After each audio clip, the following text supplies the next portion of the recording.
Welcome back to the 3 days of the PEI ARC East. In episode 1, we followed the PEI ARC from Charlottetown to Murray Harbour. In episode 2, we traveled from Murray Harbour all the way up to North Lake. And now in episode 3, we head all the way back from North Lake back to Charlottetown. Let's get going. Hello, hello, hello. Okay, day 3. Day 3. I slept good last night. Grab a picture before I go.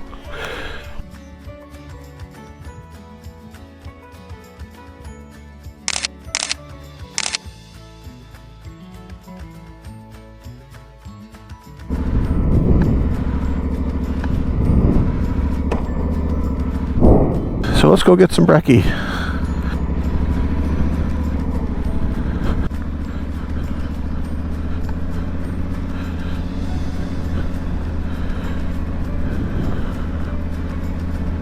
It's funny, isn't it? Before we had the ability to check our tire pressures right from our console there, we never even looked at it before, but I'm sure happy that my patch is holding air. Hey, that was loose. That's quite a view in the morning, isn't it? It smells like the sea, Billy.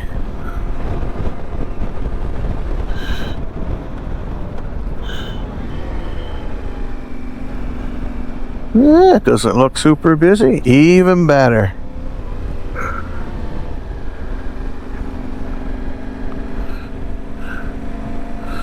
This is the boathouse. I found food was pretty good. The portions weren't massive.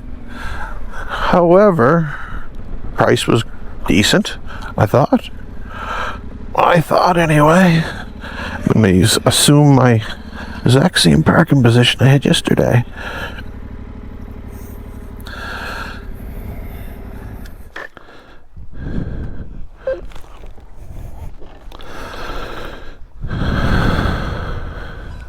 Alright, we'll see you after brekkie. 20 minutes later. That was a good brekkie.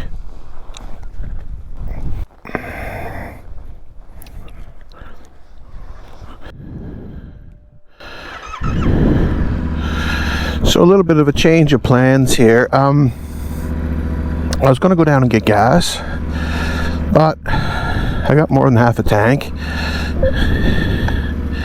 That should be plenty to get me to St. Peter's. So we're going to do that. And it keeps a little bit of the weight down. Little St. James, I think it's St. James, Father James Road. Can be sandy and a little unpredictable sometimes, so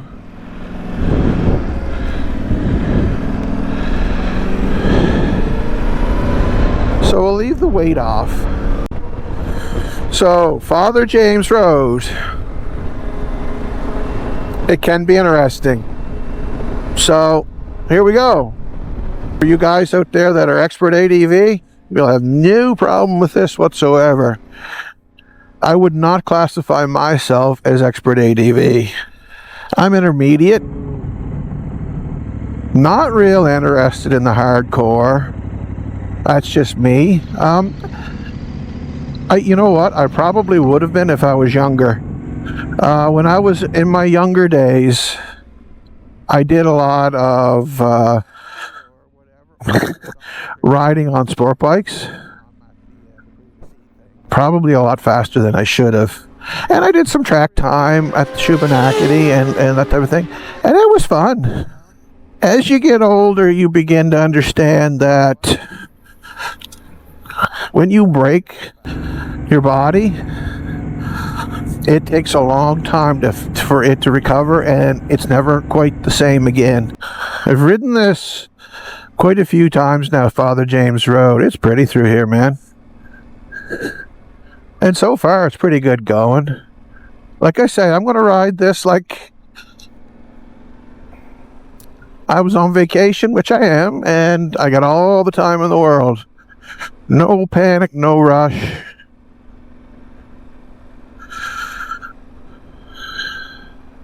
And we'll get where we're getting when we get there. Oh, this is pretty, isn't it? Not pretty. Oh, better get a pic.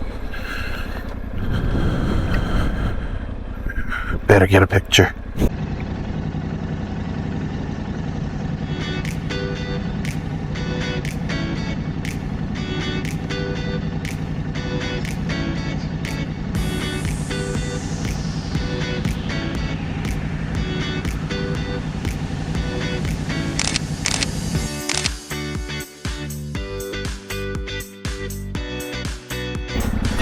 So answer me this question. How come when you get your helmet on, your nose gets itchy?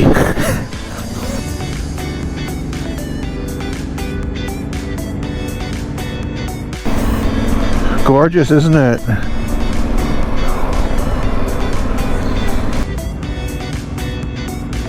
Whee! The Glen. Here's the Glen. The Glen is a heritage road. She's an oldie, this guy. So,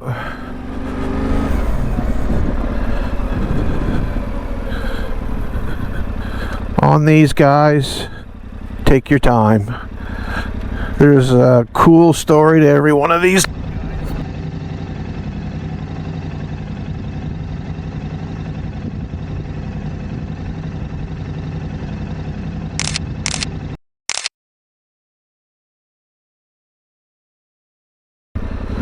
Don't be in a rush on the Glen.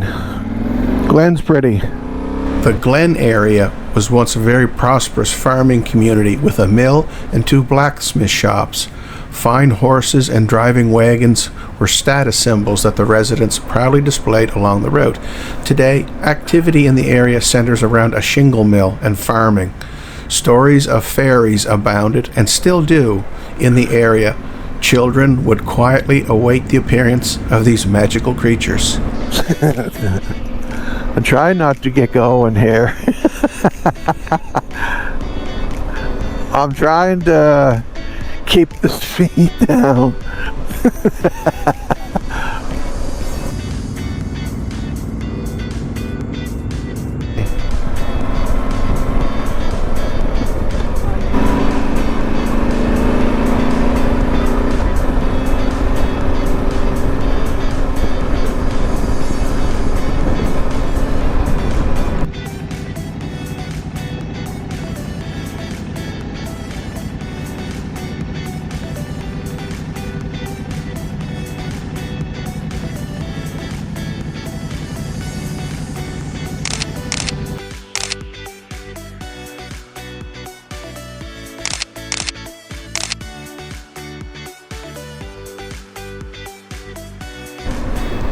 Man, I gotta say, this is beautiful riding. You have to watch Kelly Road a little bit, because it's not used a lot and there's runoffs and ruts sometimes, not always, but sometimes there is, and you have to watch this one. Like I say, slow down.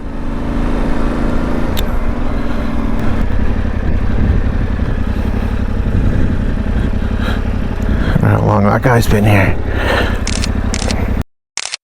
Kind of funny, not long after I took this picture, I was in somebody's office and I noticed their calendar on the wall had the exact same tractor on the exact same road. At the end of the Kelly Road, we make a left-hand turn onto the main highway.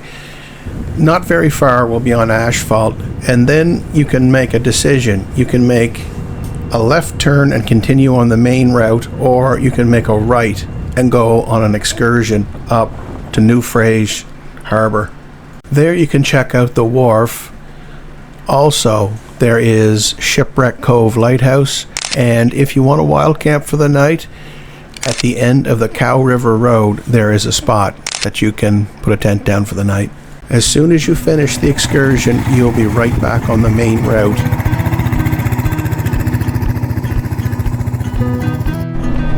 Mickle Macram Road. No idea what this one's like.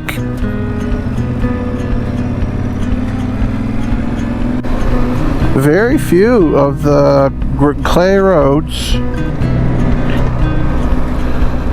that had clay on them, just clay, are just clay now. They've got a little bit of gravel in them.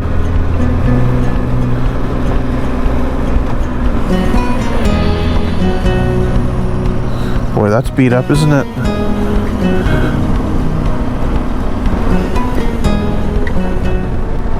Okay, so this is the Klondike Road. It can be interesting. Interesting story.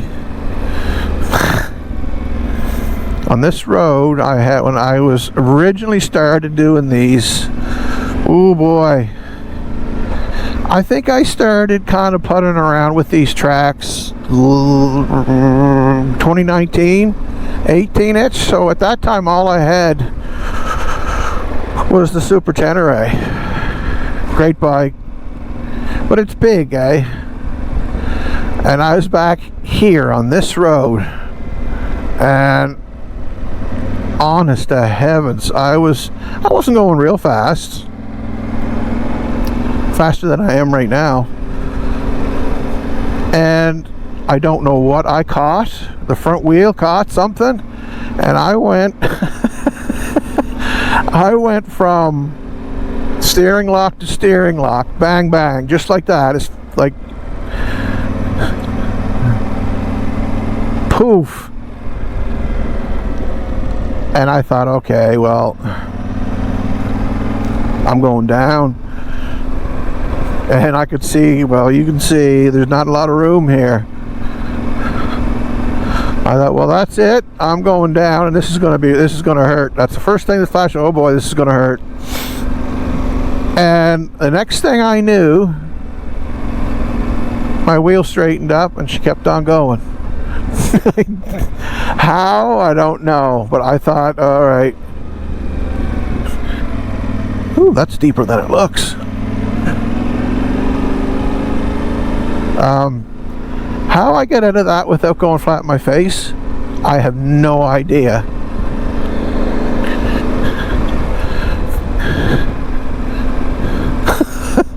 Anybody has a story like that, drop it in the comments. I'd love to hear them. I think I'm going to stop. Take 5 and change some batteries.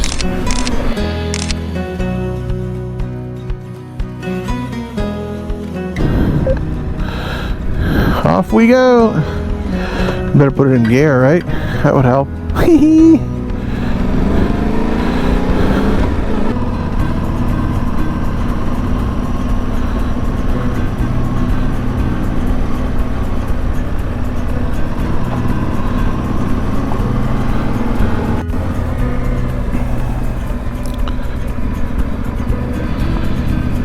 Watch yourself when you come out here. This is the main Trans-Canada, and they're flying along here pretty good.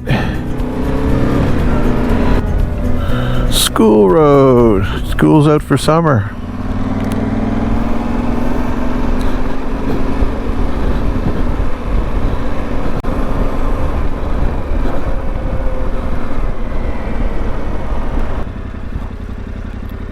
Uh-oh.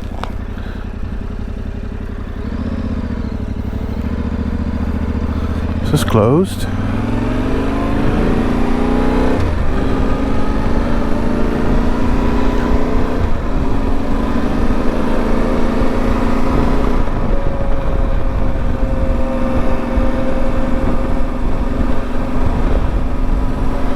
Oh, the bridge is out, but we're not taking the bridge. We're going McSwain. This looks as if it's a, ooh, how you doing, sand?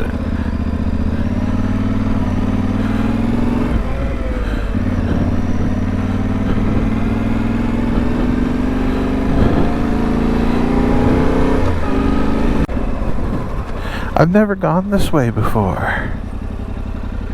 Huh. Interesting.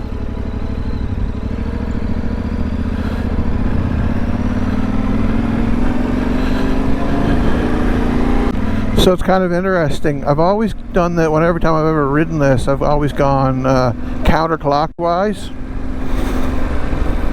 This is, or I'm sorry, I always did it clockwise, but today I'm doing counterclockwise.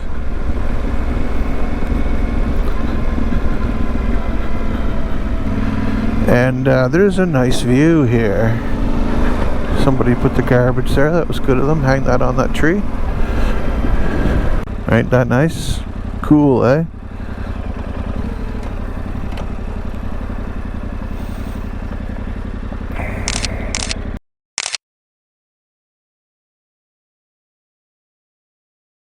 Wonder what that tractor's worth. Probably 29 T7s.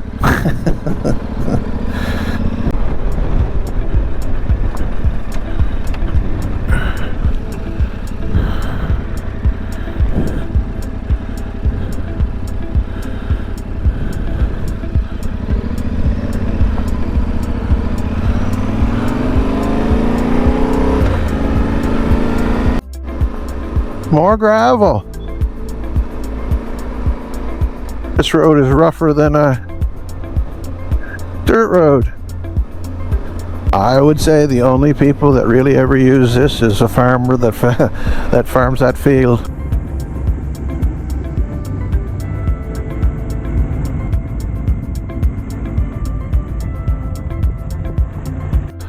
I think those are percherons. They're such majestic creatures, those big draft horses. There's a little one there, a colt. It looks like she's with mama. This guy here's saying a lot of yeses.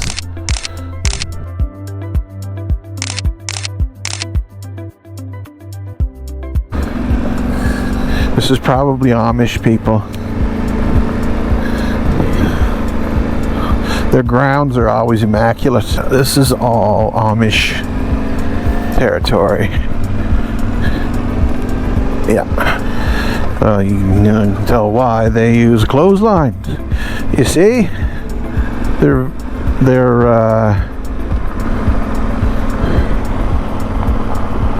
very green.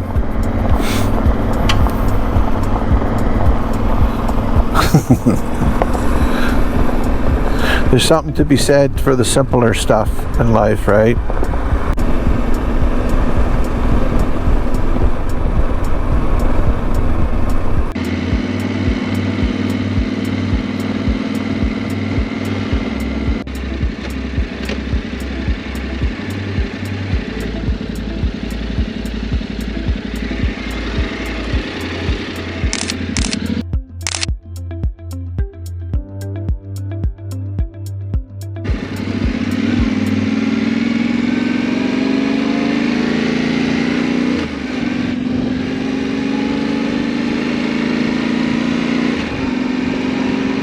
So I just did a quick gas calculation, and what I'm going to do is go into Morel.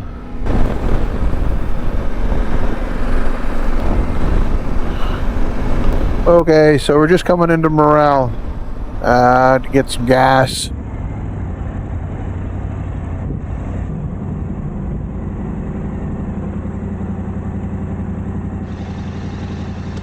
We'll have ourselves a little 15-20 minute breather, and then we'll get back to it.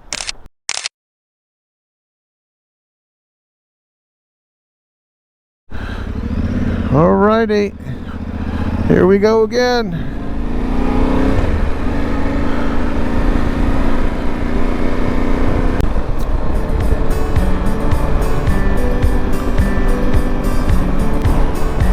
Yeah, there's some duckies out there too.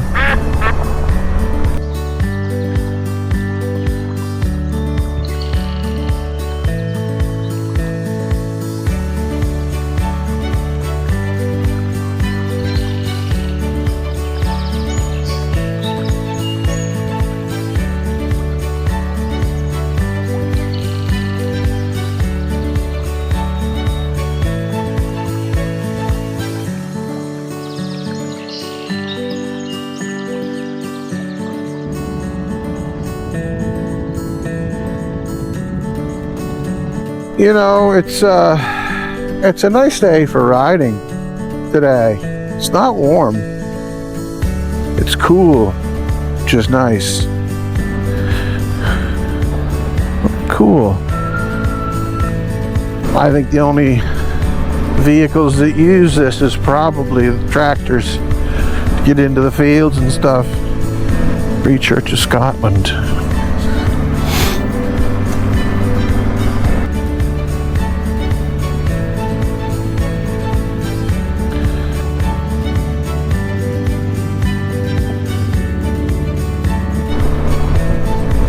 Pretty hard pack, this stuff.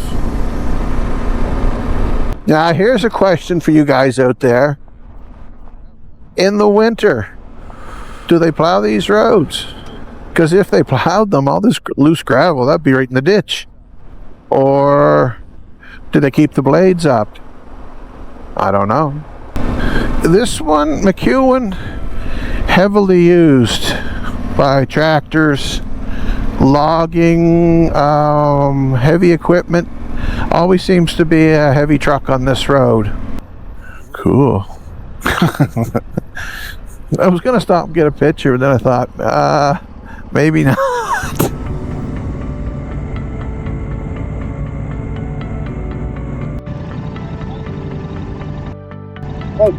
Thank you.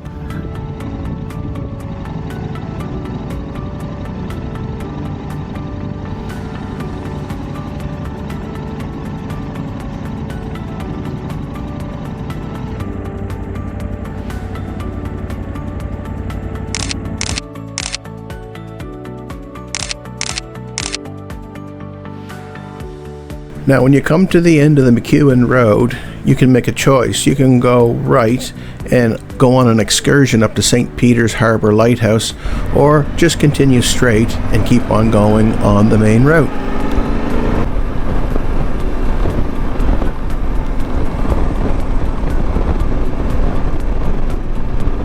This is Canavoy. I like this one. This is real pretty through here.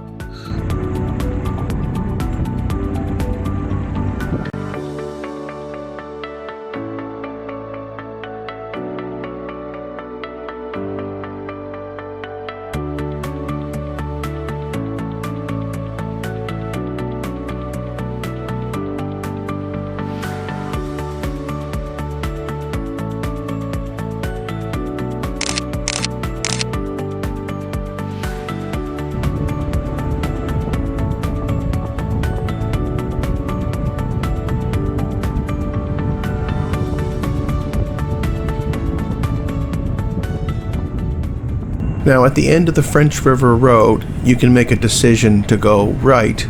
That will take you on an excursion up to Crowbush Harbour. However, you can just continue on straight on the main route to Pointe de Roche. Well, this is Pointe de Roche Road.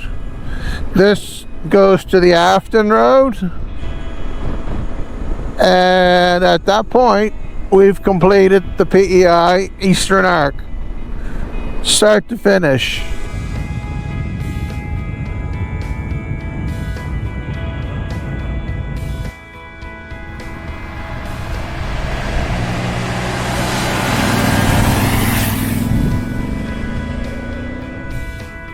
This is Afton, and this is the last leg of the Eastern PEI Arc.